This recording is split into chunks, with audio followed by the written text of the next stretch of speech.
Hi everyone. So some of you may have heard in my introductory speech, if you saw it, that I play lacrosse at Fitchburg State.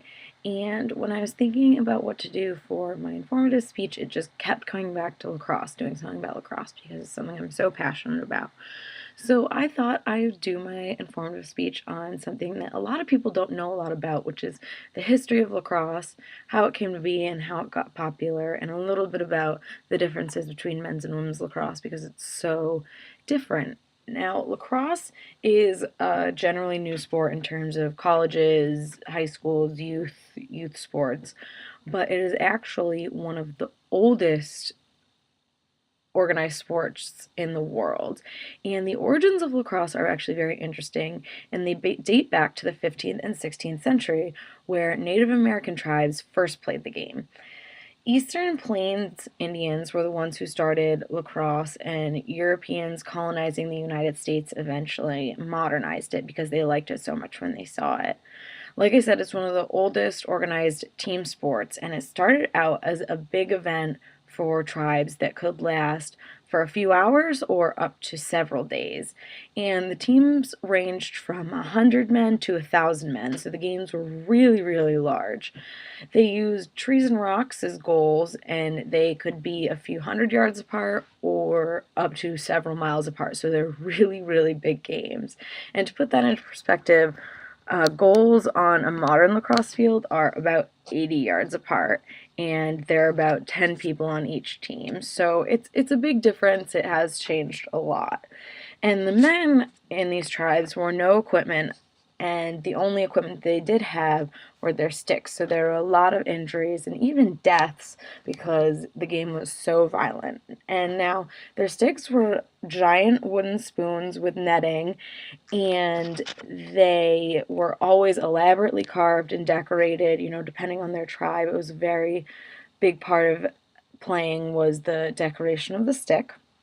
Another dramatic aspect of the sport was the length of time that they played. Now, the games were often from sunrise to sunset and were played over several days. Now, this depended on the rules, and the rules were set the day before by their coaches. Now, the coaches at this point were medicine men from, the opposing villages, or two medicine men from the same village, depending on who was playing. Now, so the men were obviously playing, the medicine men were the coaches.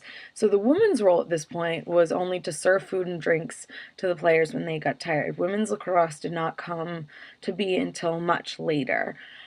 Now, you may be wondering why that they played this sport. Now, there was a variety of reasons, and although it was for fun, there were a variety of other things that they were doing and that they were trying to resolve. And they used the sport to settle debates and fights within one's tribe or within different tribes. And since it was such a violent sport and it was, so hard, they also used it to train warriors. Now, it was also, like I said, fun, and it was a part of festivals. But the most important part of lacrosse during those tribal times where it was actually a religious aspect, and they believed that their god really enjoyed watching lacrosse. So what they did is when they were praying for something specific, they played lacrosse games to hopefully, sway their god to their side, and hopefully they would get, what they wanted out of their praying. A lacrosse game like today has a lot of rituals, and since it was also a religious event, there was a lot with that. Like I said, the sticks were a very important part of the game and also their pre-game rituals. They often carved into their sticks and decorated themselves as well to match their sticks. And one of the big pre-game rituals was also that they bet on the game, and they bet anything from animals to children. So this could, get really, really heated if they're betting their children. So after the game, there was always a large feast and a celebration for the winning team, and tribal dances. Just it was a very big part of their culture. And so the European involvement came in the 1600s. So it wasn't always just a tribal sport. It was for a couple hundred years. So in the 1600s, there were French Jesuits that witnessed the first game, and they were actually appalled by it. They thought it was very violent and went against a lot of their beliefs, so they outlawed it due to its violent nature. However, a lot of those Europeans found it so intriguing that you saw it start to become a little bit more common with French immigrants. Now, slowly, the sport became more popular and became more well known because people just were so intrigued by it. And so the first lacrosse club was officially instated in the 1850s, and it was the Montreal Lacrosse Club. And after that, the first US one was in Troy, New York, and it just became more and more popular. So the Mohawk Lacrosse Club was instated, so it still had tribal roots with it. So soon after, lacrosse was made an Olympic sport in 1904 and 1906, but then it was dropped out, and to this day it's still not an Olympic sport.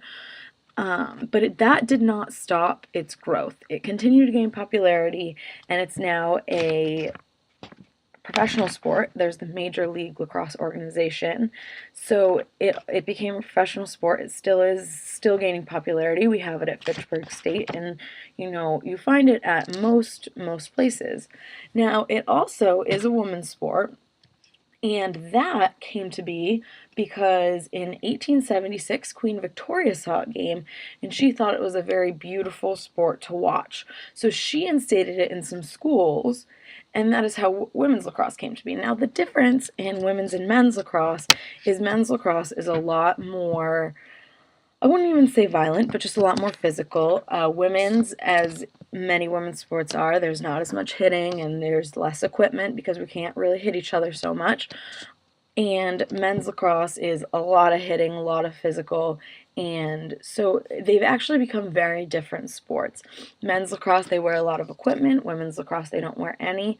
But it all dates back to those tribal and Native American roots, which not a lot of people know. And I just have always found that very interesting, how rich of a history it has and how much you can learn about lacrosse just through where it came from. So hopefully that's a little bit more about the sport of lacrosse that maybe you didn't know, and hopefully you learned a little bit more about it.